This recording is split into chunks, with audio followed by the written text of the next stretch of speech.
Ala fa inna fil jasadi mudghah, ketahuilah dalam diri seseorang itu ada segumpal daging. Idza salahat salahal jasadu kulluh, kalau baik segumpal daging itu baik perangainya. Wa iza fasadat fasadat jasadu kulluh, kalau seandainya rusak segumpal daging itu rusak pula perangainya. Ala wahyal qalbu, segumpal daging itu adalah hati. Maka hati ini perlu dijaga, perlu ditata, perlu dipelihara, perlu dibersihkan. Jangan sampai sifat-sifat yang buruk bersarang di dalam hati kita.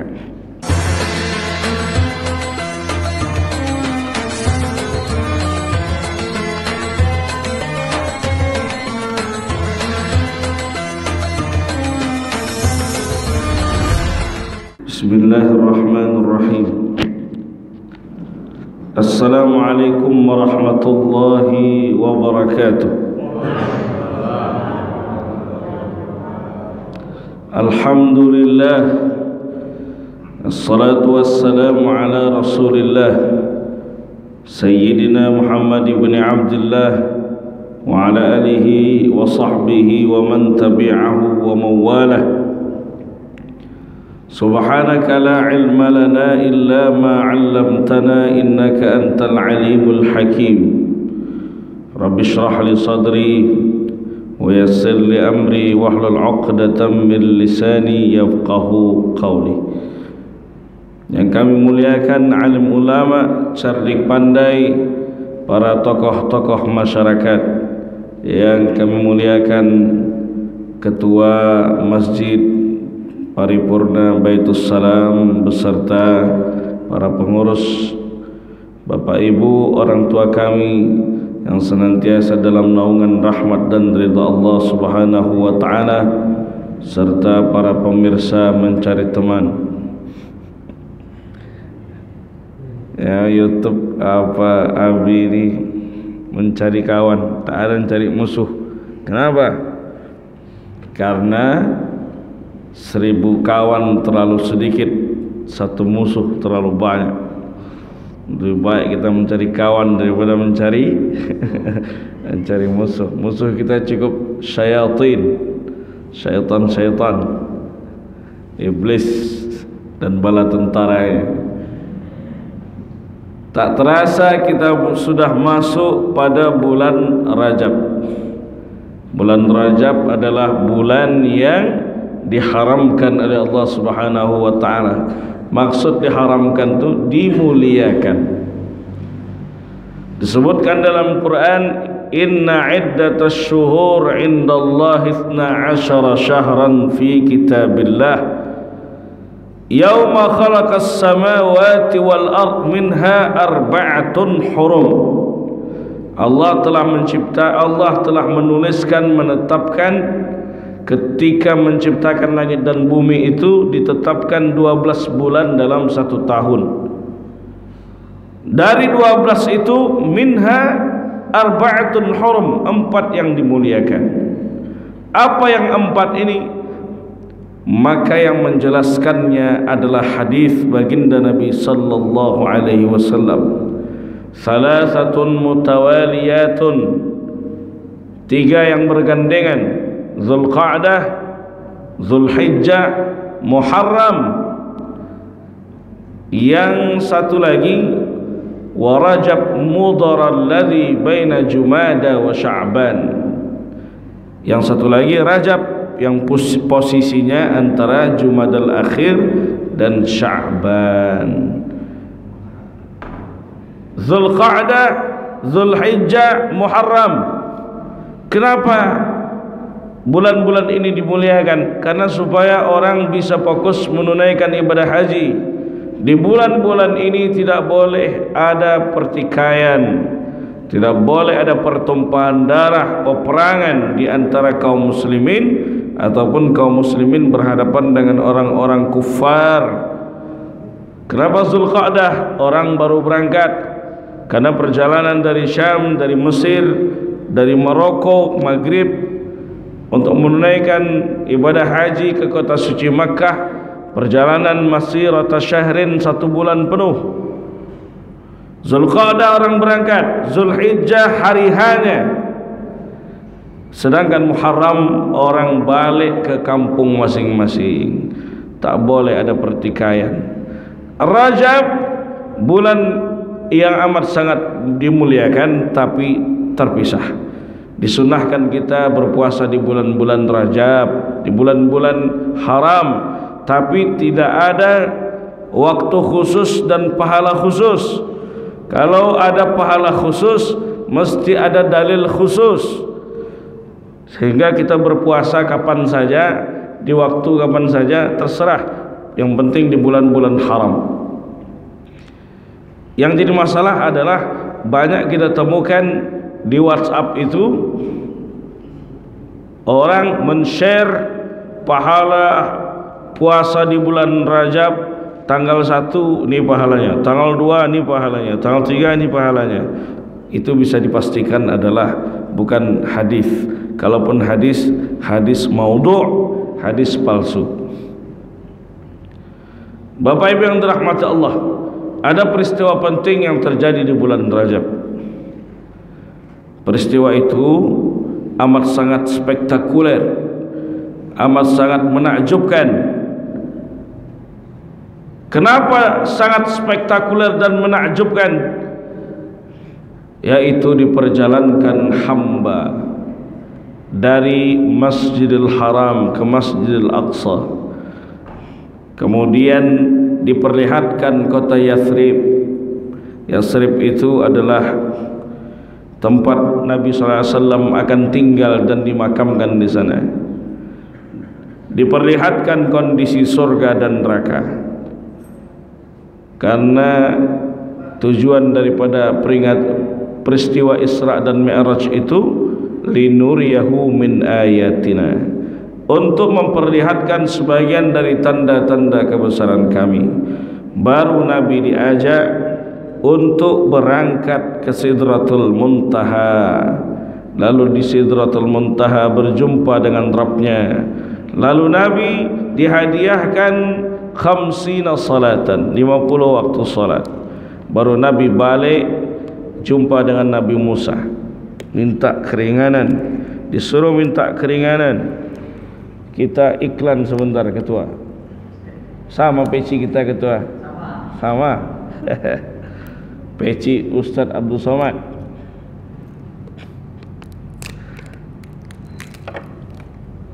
Bismillahirrahmanirrahim.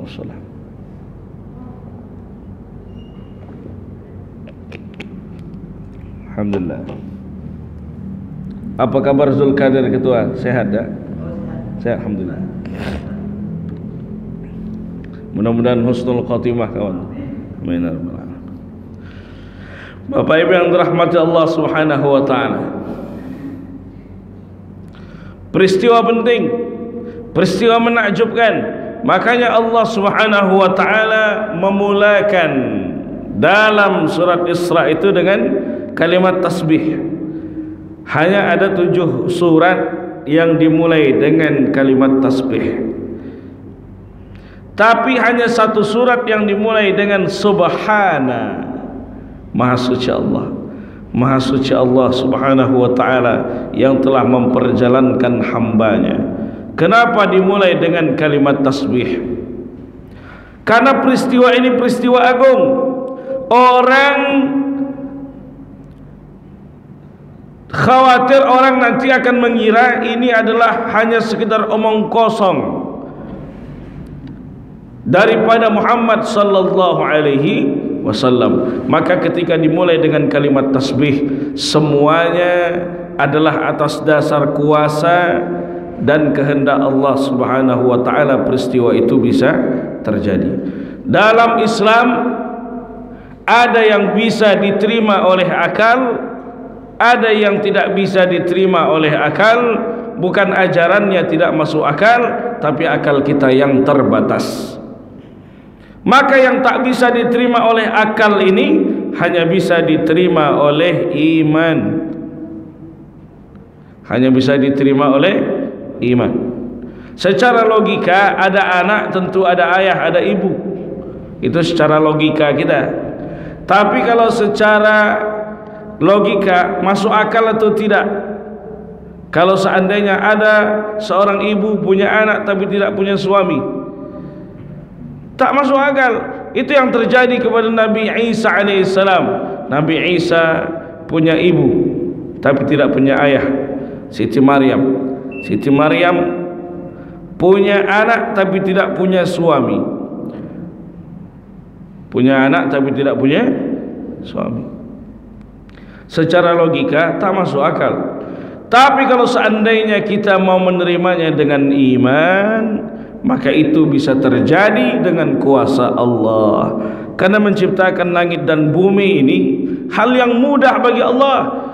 Allah menciptakan langit dan bumi tanpa tiang, bintang-bintang dengan rapi yang tidak saling bertabrakan, diciptakan pergantian siang malam.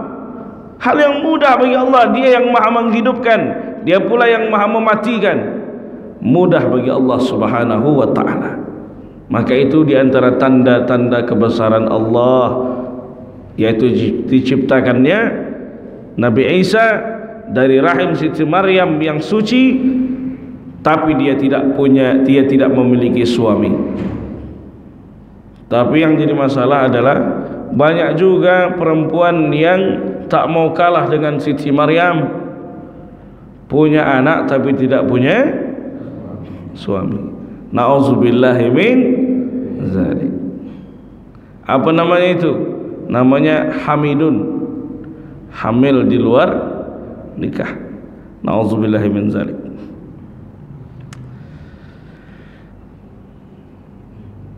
Maka peristiwa itu tak masuk di akal. Ketika Nabi pulang, disampaikan di hadapan kafir Quraisy, orang-orang kafir Quraisy menolak. Engkau ini kadzab, sahir, engkau ini pendusta, tukang sihir, hanya dongeng yang engkau sampaikan. Tapi apa kata Sayyidina Abu Bakar Siddiq? Sadaqta ya Rasulullah, engkau benar wahai Rasulullah. Maka Sayyidina Abu Bakar itu diberi gelar As-Siddiq, orang yang jujur, karena dialah yang pertama kali membenarkan peristiwa Isra dan Mi'raj. Sebelum Nabi SAW melaksanakan perjalanan Isra dan Mi'raj itu, sebenarnya dalam sirah Nabawiyah itu secara tartib urutannya Nabi tidak langsung berangkat, diberangkatkan Isra dan Mi'raj, tapi Nabi mengalami dua hal. Pertama, Yaumul Huzn, Amul Huzn, tahun kesedihan, yaitu beliau kehilangan Abu Talib pamannya, serta kehilangan Siti Khadijah binti Khuwailid. Abu Talib paman yang amat dicintai oleh Nabi SAW, tapi tak sampai hidayah kepada Abu Talib. Orang-orang menuduh Nabi SAW gagal dalam berdakwah. Untuk apa engkau berdakwah kepada kami wahai Muhammad, sedangkan engkau tidak bisa membuat pamanmu masuk ke dalam ajaran Islam, masuk ke dalam agama Islam. Maka turun ayat, innaka la tahdi man ahbabta walakinnallaha yahdi man yasha. Engkau tak bisa memberikan hidayah kepada orang yang engkau cintai, tapi Allah memberikan hidayah kepada orang yang Dia kehendaki. Artinya hidayah adalah hak prerogatif Allah Subhanahu wa ta'ala. Tapi sebenarnya Abu Talib mengakui kebenaran agama Islam. Dari syair yang dia sampaikan, laqad alimtu anna dina Muhammadin khair adyanil bariyah. Aku tahu agama Muhammad adalah agama terbaik. Laulal malamah au hidhal masabbah, kalau bukan karena caci maki, sumpah serapah, tekanan-tekanan dari pemuka-pemuka kafir Quraisy, maka engkau lawajadtani samhan bidzalika ad-dini mubayyina, engkau akan mendapati aku menerima agama yang dibawa oleh Muhammad itu secara nyata. Tapi karena tekanan-tekanan dari kafir Quraisy membuat Abu Talib tak sempat masuk ke dalam ajaran Islam. Yang satu lagi adalah Siti Khadijah binti Khuwailid, istri tercinta yang mendampingi dakwah Rasulullah sallallahu alaihi wasallam. Yang pertama kali beriman kepada Rasulullah adalah Siti Khadijah. Ini membuktikan perempuan itu amat sangat mulia dalam Islam. Perempuan itu mulia dalam Islam. Dulu sebelum datang Rasulullah, perempuan dihinakan.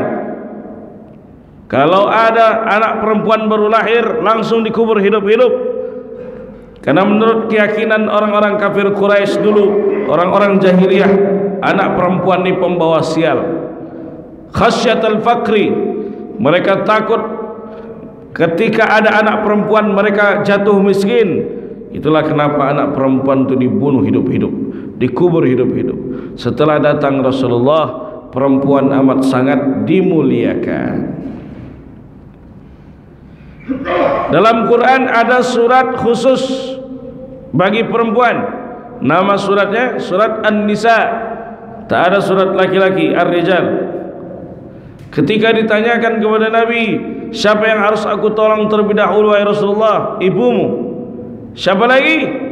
Ibumu. Siapa lagi? Ibumu. Baru yang keempat adalah ayahmu. 3 kali disebutkan ibu, 1 kali disebutkan ayah. Itu menandakan bahwa perempuan amat sangat mulia dalam Islam. Oh ibu, bu, siapa yang mengandung? Perempuan. Betul. Siapa yang melahirkan? Perempuan. Siapa yang menyusukan? Siapa yang memasak? Perempuan. Siapa yang mengurus anak? Perempuan. Siapa yang rajin hadir majelis taklim? Perempuan. Siapa yang rajin ngerumpi?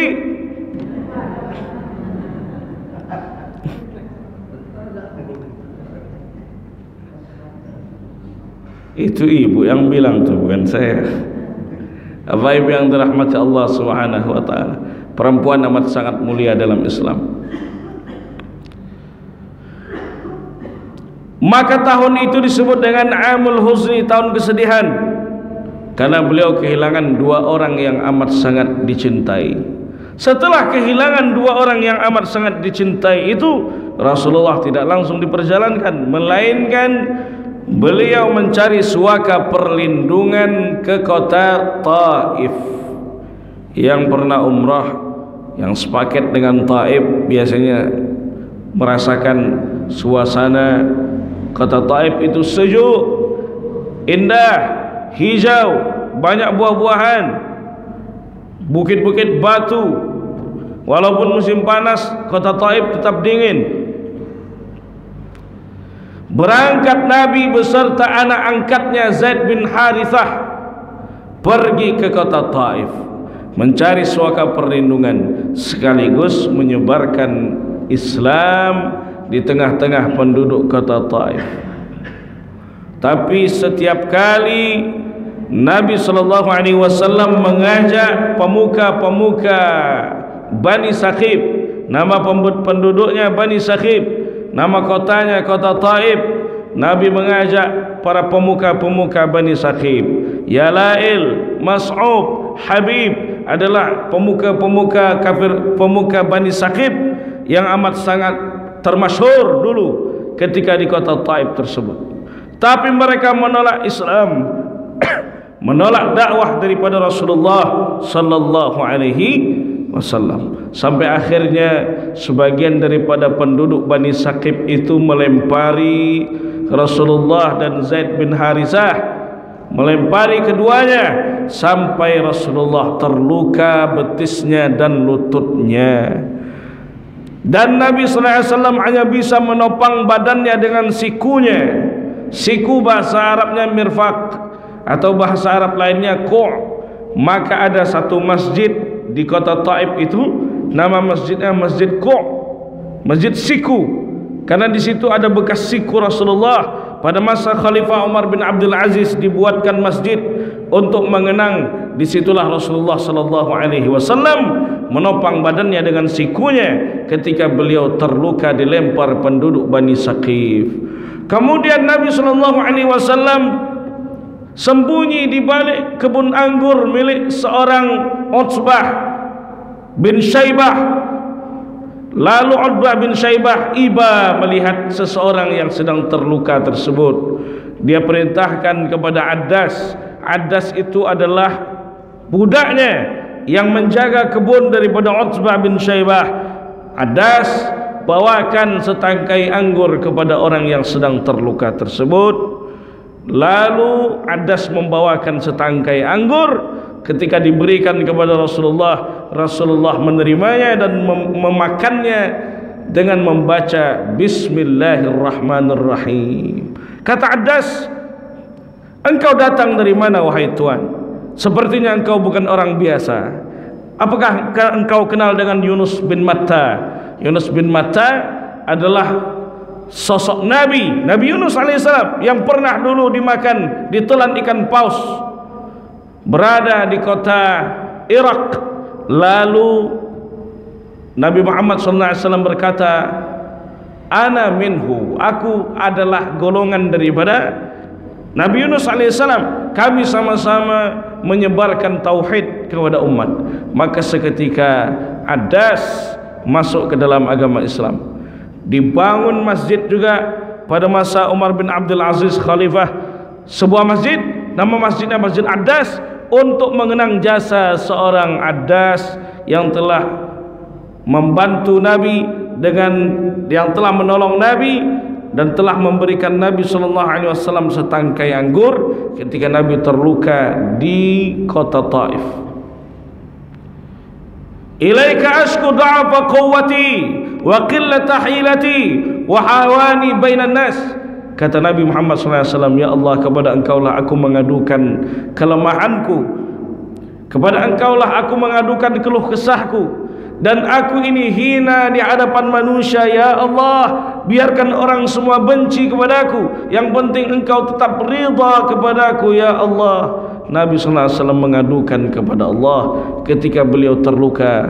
Saat beliau terluka, datang malakul jibal, malaikat penjaga bukit-bukit batu, menawarkan kepada Rasulullah SAW, wahai Muhammad, engkau sudah terluka, dizalimi oleh penduduk Bani Saqif.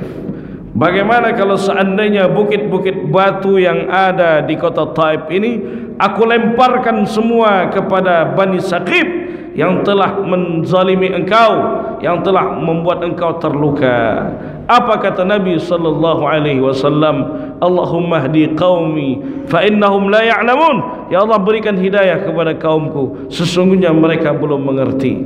Lalu Nabi mendoakan, Allahumma akhrij min aslabihim man kana yu'minu billahi wa la yushriku bihi syai'a. Keluarkan dari tulang rusuk mereka ya Allah orang-orang yang beriman kepada engkau, sujud kepada engkau, dan tidak akan menyekutukan engkau sama sekali. Berkat doa Rasulullah itu, sekarang kota Taif itu 100% adalah penduduknya umat Islam beriman kepada Allah Subhanahu wa ta'ala. Begitulah Rasulullah. Kalau kita dicaci, dihina, dilempar dengan batu sampai berdarah pelipis kita, berdarah kaki kita, datang malaikat penjaga gunung-gunung, bukit-bukit yang ada di Indonesia ini, menawarkan kepada kita, apakah kulemparkan saja bukit-bukit ini kepada penduduk yang ada di Jalan Pemuda, Jalan Riau yang telah menzalimi engkau? Apa yang akan kita katakan? Lemparkan semua. Itu kita. Tapi tidak dengan Rasulullah sallallahu alaihi wasallam. Nabi sallallahu alaihi wasallam punya jiwa pemaaf. Nabi itu pemaaf. Ketika kota Makkah itu sudah ditaklukkan, saat pembebasan kota Makkah, Fathu Makkah, orang-orang dulu yang menyiksa sahabat, orang-orang dulu yang menghina Rasulullah, orang-orang dulu yang mengusir Nabi dari kampungnya, Abu Sufyan dan kawan-kawan, Mereka sudah tak berdaya lagi ketika Nabi dan para sahabatnya kaum muslimin menguasai kota Makkah. Dan mereka tak bisa apa-apa lagi, hanya bisa duduk diam. Apakah saat itu Nabi SAW memutuskan untuk memancung kepala mereka? Karena mereka telah berbuat zalim dulu kepada kaum muslimin. Nabi SAW memaafkan orang-orang kafir Quraisy yang telah memerangi umat Islam, dan mereka akhirnya masuk ke dalam ajaran Islam. Faman afa wa aslaha fa ajruhu 'ala Allah. Siapa yang mau memaafkan dan memperbaiki hubungan, maka pahalanya di sisi Allah. Kata Nabi, wa ma zadallahu 'abdan bi'afwin illa 'izza. Tidaklah Allah menambah bagi orang-orang yang mau memaafkan itu kecuali kemuliaan-kemuliaan. Jadi memaafkan itu salah satu akhlak yang diajarkan dalam Islam. Tapi jangan sampai mentang-mentang kita ini dalam Islam itu adalah kita mesti saling memaafkan. Tapi kita setelah kita pijak-pijak kepala orang, maafkan ya, tak bisa begitu. Dalam Islam ini ada aturan mainnya. Al-muslimu man salimal muslimuna min lisanihi wa yadihi. Muslim hakiki itu muslim yang menjamin muslim lainnya selamat dari lisannya, selamat pula dari tangannya. Artinya kita ini tak boleh menzalimi orang, kita tak boleh mencaci merusak perasaan orang. Setelah kita mencaci, memaki, membuli para ulama, setelah itu maafkan ya, semudah itu. Sedangkan kita tidak menjaga tangan kita, lisan kita untuk tidak menyakiti perasaan orang lain. Maka ini yang paling harus dimengerti, bahwa orang kalau sudah memaafkan bukan berarti dia tak berhak untuk menuntut hak dia. Kalau seandainya na'udzubillah ada di antara keluarga kita yang dibunuh misalnya, na'udzubillah, lalu kita menuntut ke pengadilan untuk dia diadili seadil-adilnya, apakah kita disebut pendendam? Ketika mobil kita diserempet orang, lalu mobil tersebut penyok, lalu kita menuntut, apakah kita disebut juga pendendam? Tidak demikian. Kalau yang berkaitan mengenai hak kita, boleh kita tuntut, termasuk nanti ketika kita menuntut di hadapan Allah Subhanahu wa ta'ala, kalau hak kita tidak dikembalikan. Bapak Ibu yang dirahmati Allah Subhanahu wa ta'ala, kemudian Nabi diperjalankan. Sebelum Nabi diperjalankan itu, Nabi mengalami syakkus sadar, dibelah dadanya. Dibelah dada Rasulullah, lalu dibersihkan dengan air Zam-Zam. Berapa kali Nabi SAW dibelah dadanya? Selama 3 kali, sebanyak 3 kali. Pertama saat dipersusukan Halimah Sa'diyah, yang kedua saat Nabi SAW berusia 40 tahun sebelum menerima wahyu dari Allah, yang ketiga adalah sebelum diperjalankan Isra dan Mi'raj. Dibelah dada Nabi ini bukan berarti hati Nabi SAW kotor, tapi dibelahnya dada Rasulullah menunjukkan betapa pentingnya tazkiyatun nufus, pensucian jiwa. Berapa banyak orang yang datang ke atasan dia menggunakan pakaian bagus dengan mental yang siap, tapi ketika dia menghadap kepada Allah Subhanahu wa ta'ala dengan pakaian seadanya, maka Nabi SAW dibersihkan hatinya. Itu isyarat, simbol bahwa menghadap Allah Subhanahu wa taala mesti dengan membawa hati yang bersih. Bersih dari riya, bersih dari ujub, bersih dari hasad, bersih dari kibrun, sombong. Jauhkan dari sifat-sifat tersebut, baru dimasukkan ke dalam hati sifat ridha, tawadu', ikhlas, syukur, sabar, qanaah, dimasukkan semua sifat-sifat yang baik ke dalam hati kita. Maka perlu untuk menjaga hati, karena hati ini adalah sentral dalam diri manusia. Dari mana kita tahu hati itu adalah sentral dalam diri manusia? Ibu saja kalau seandainya suami berangkat bekerja, apa yang ibu katakan kepada suami? Hati-hati ya bang, hati-hati ya sayang. Tak pernah ibu katakan kaki-kaki ya sayang, kepala-kepala ya sayang, tangan-tangan ya sayang. Mana pernah? Ya ibu katakan hati-hati. Karena hati itu sentral. Ala fa inna fil jasadi mudghah. Ketahuilah dalam diri seseorang itu ada segumpal daging. Idza salahat salahal jasadu kulluh. Kalau baik segumpal daging itu baik perangainya. Wa iza fasadat fasadat jasadu kulluh. Kalau seandainya rusak segumpal daging itu, rusak pula perangainya. Ala wahyal qalbu, segumpal daging itu adalah hati. Maka hati ini perlu dijaga, perlu ditata, perlu dipelihara, perlu dibersihkan. Jangan sampai sifat-sifat yang buruk bersarang di dalam hati kita. Kemudian baginda Nabi sallallahu alaihi wasallam ketika dibelah dadanya selesai, lalu beliau melanjutkan perjalanan. Dilanjutkanlah perjalanan Nabi sallallahu alaihi wasallam itu keliling surga dan neraka.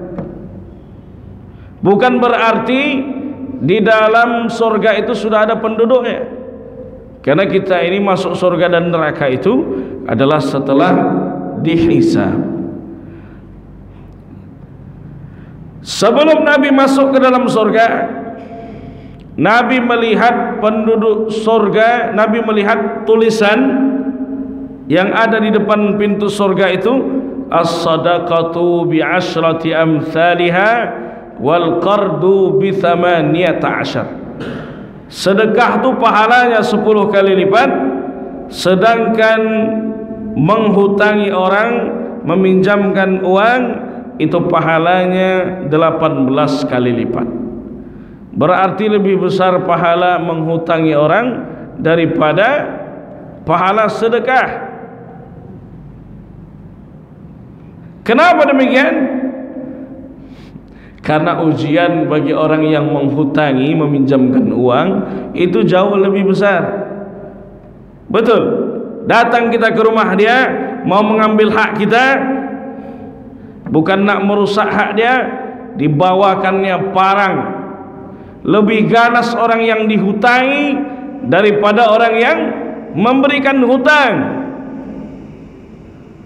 Dipinjamkan duit, lalu WhatsApp kita diblokir.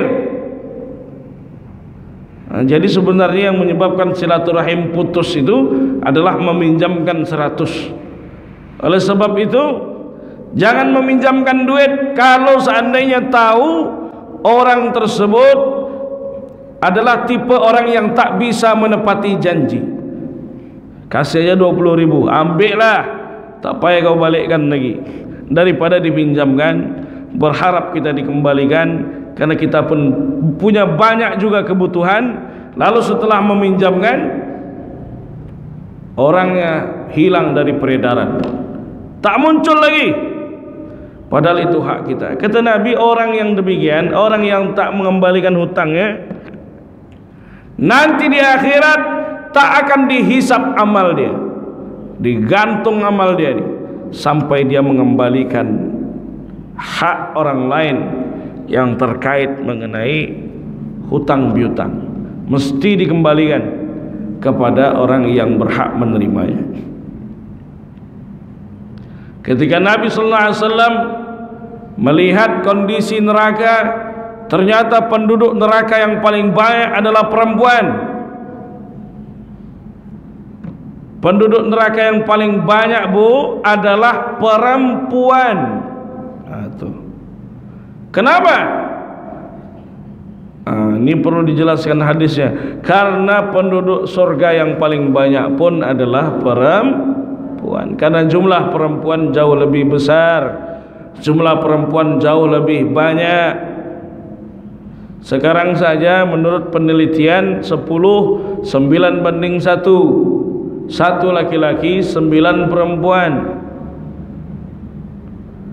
Berarti kalau seandainya ada yang menikah lagi, itu sejatinya dia menolong yang 8. Betul, Pak? Yang 8 ini siapa lagi yang nak nolong?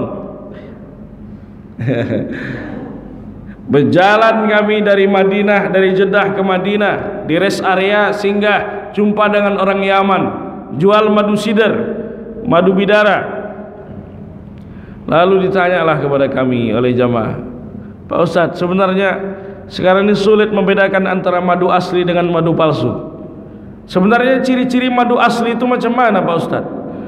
Maka saya jawab, madu asli itu, Bu, kalau dibawa ke rumah, pecah jendela, pecah piring, semuanya pecah. Kepala suami pun bisa pecah. Nauzubillahi min zalik. Jadi ciri-ciri perempuan yang salihah itu, kata Nabi, idza nazarta ilaiha saratka. Kalau engkau tatap wajahnya, maka engkau akan bahagia, senang, semakin cinta kepadanya. Itu ciri-ciri perempuan yang salihah. Kalau ditatap, dipandang wajahnya oleh suami, maka membuat suaminya gembira, bahagia, senang.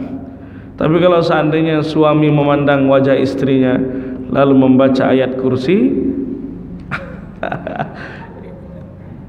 na'udzubillahi min dzalik, itu antu belau. Tapi di sini insyaallah tak ada. Ini ibu-ibu kita, ini ibu-ibu salihah, apalagi senantiasa mengikuti pengajian-pengajian. Salat subuh pun berjamaah, berarti calon penghuni surga. Amin ya rabbal alamin.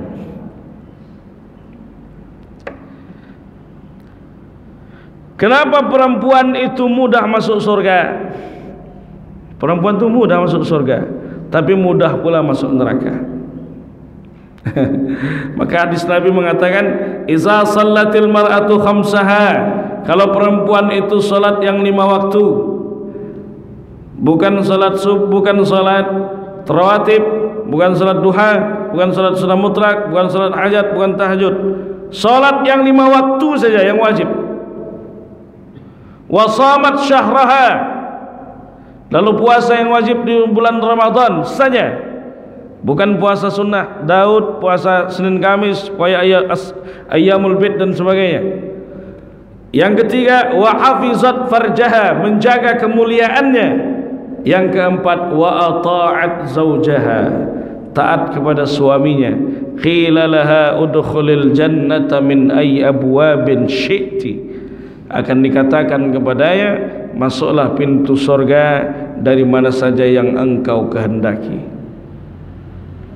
Semudah itu perempuan masuk surga. Yang 3 mudah, yang 4 yang susah. Wa ata'at zaujaha, taat kepada suaminya. Ini yang sulit. Kalau seandainya ibu bisa melewati itu, maka ibu adalah dijaminkan oleh Allah Subhanahu wa taala masuk ke dalam surga. Dalam fikih munakahat, kewajiban istri kepada suami itu hanya 2. Pertama adalah taat kepada suami kalau perintah itu baik. Yang kedua adalah melayani dalam berhubungan. 2 saja. Memasak, mencuci dan sebagainya adalah bagian daripada sunnah. Membuatkan kopi sunnah. Kalau yang wajib saja dikerjakan masuk surga, apalagi yang sunnah-sunnah ini disikat semua. Habis ini tak usah lagi buatkan kopi bapak tu katanya. Karena Ustaz kemarin yang ceramah katanya buat kopi itu sunnah saja. Padahal kalau sunnah-sunnah ini dikerjakan, maka akan mendapatkan kemuliaan-kemuliaan. Bagi tak penikmat kopi, alhamdulillah. Bapak Ibu yang dirahmati Allah Subhanahu wa taala, naik Nabi sallallahu alaihi wasallam ke Sidratul Muntaha. Lalu Nabi sallallahu alaihi wasallam dihadiahkan 50 waktu salat. Ketika perjalanan pulang, jumpa dengan Nabi Musa alaihissalam. Apa yang kau dapatkan dari Tuhan wahai Muhammad? 50 salatan, 50 waktu salat. Kata Nabi Musa, irji ila rabbika, pulanglah kepada Tuhan wahai Muhammad, fas'alhu takhfif, minta keringanan, fa inna ummataka la yutiqun, karena umatmu tak akan sanggup mengerjakan sehari semalam 50 waktu salat. Maka Nabi SAW naik, minta keringanan, minta keringanan, minta keringanan, sampai akhirnya 5 waktu salat. Kata Nabi Musa, minta lagi keringanan wahai Muhammad, karena umatmu payah mengerjakan 5 waktu salat sehari semalam. Betul yang dikhawatirkan oleh Nabi Musa alaihissalam, bahwa kita ni tak akan sanggup, tak sanggup kita ni, umat ni tak sanggup mengerjakan yang 5 waktu ini aja, tak sanggup, tunggang tunggit, payah. Apalagi salat subuh. Salat subuh ni payah, kecuali bagi orang-orang yang beriman. Salat subuh ni payah mengerjakannya. Banyak salat subuh ni orang yang bangun jam 9. Nama salatnya salat subha, subuh di waktu duha. Itulah sebabnya kenapa azan di Pekanbaru ni yang panjang tu naumnya. Azan di Makkah yang panjang tu salatnya. Azan di Makkah, di Madinah, as-salatu khairum minan as-salatu khairum minan naum. Salat lebih baik daripada tidur, karena orang tu dah bangun. Azan di tempat kita yang lebih panjang tu naumnya. As-salatu khairum minan naum. Salat lebih baik daripada tidur. Kalau di sana di Makkah, salat lebih baik daripada tidur, karena orang sudah bangun. Kalau di kampung kita, salat lebih baik daripada tidur, karena masih banyak yang tidur.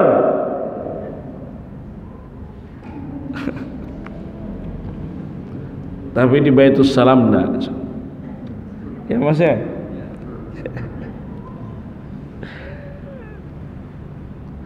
Itulah kekhawatiran Nabi Musa. Maka kata Nabi, laqad istahyaitu ana min rabbi, aku dah malu kepada Tuhanku wahai Musa, kalau seandainya aku meminta dikurangi lagi.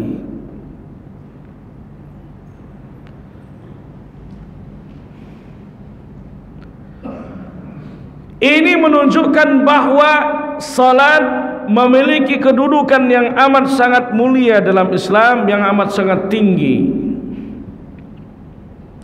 Puasa, zakat, haji, umrah dan ibadah lainnya disyariatkan ketika Nabi di atas bumi. Tapi salat ini satu-satunya ibadah yang disyariatkan kepada Nabi SAW, dan Nabi harus menjemput syariatnya kepada Rabbnya. Maka salat itu memiliki kedudukan yang amat sangat mulia dalam Islam. Oh, Nabi naik ke sana Mi'raj ke Sidratul Muntaha, berarti Allah di atas langit ya. Langit makanun mukalamah, makanul mukalamah, tempat Nabi sallallahu alaihi wasallam berbicara. Sebagaimana Nabi Musa alaihissalam menerima wahyu di Bukit Tursina, wa kallamallahu Musa taklima. Nabi Musa 40 hari bertahanus bermalam di Bukit Tursina. Lalu Nabi Musa menerima wahyu dari Allah Subhanahu wa taala di atas bukit. Apakah Nabi Musa alaihissalam, apakah Nabi Musa menerima wahyu di atas bukit itu? menunjukkan bahwa Allah berada di Bukit Tursina. Bukit Tursina hanya tempat berbicara. Langit hanya tempat berbicara, bukan berarti Allah ada di sana.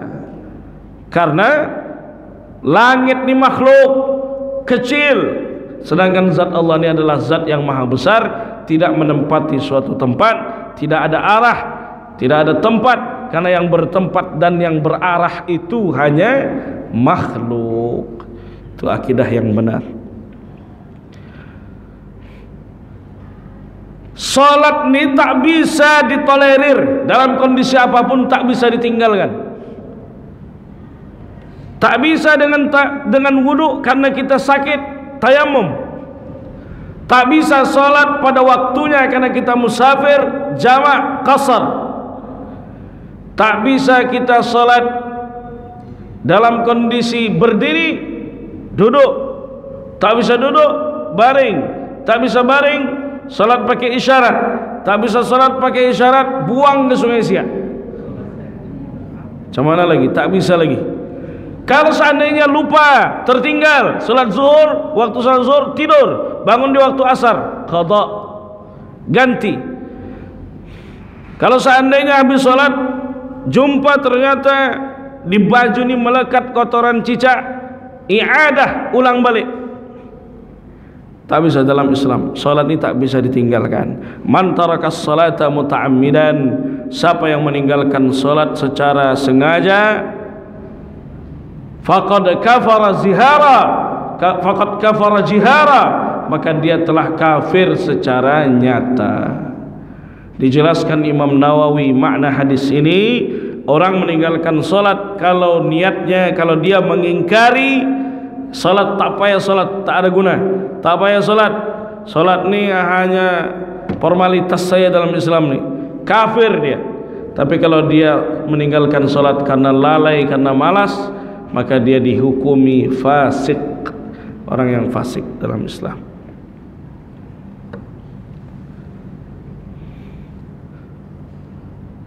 As-salatu imaduddin, kata Nabi, salat itu tiang agama. Faman aqamaha faqad aqamad-din, siapa yang mendirikan salat dia mendirikan agama. Wa man tarakaha faqad hadamad-din, siapa yang tinggalkan salat dia merusak agama. Itulah kedudukan salat dalam Islam. Awwalu ma yuhasabu bihil 'abdu yaumal qiyamah as-salah, yang pertama kali akan dihisab di hadapan Allah bagi seorang hamba adalah salatnya. Salat menjamin seseorang terjaga dari kemaksiatan. Innas salata tanha 'anil fahsya'i wal munkar. Salat menjaga seseorang dari perbuatan keji dan munkar. Salat yang menjamin seseorang jauh dari sifat kikir, jauh dari kegelisahan, kegundahan hati. Innal insana khuliqa halu'a, kata Allah, manusia itu diciptakan berkeluh kesah. Iza massahu syarru jazu'a, dihadapkan dengan musibah mereka mengeluh. Wa iza massahul khairu manu'a, dihadapkan dengan harta benda yang melimpah mereka kikir, bakhil. Illal musallin, kecuali orang yang salat. Alladzina hum ala salatihim daimun, yang mereka dengan salatnya mereka konsisten melaksanakannya.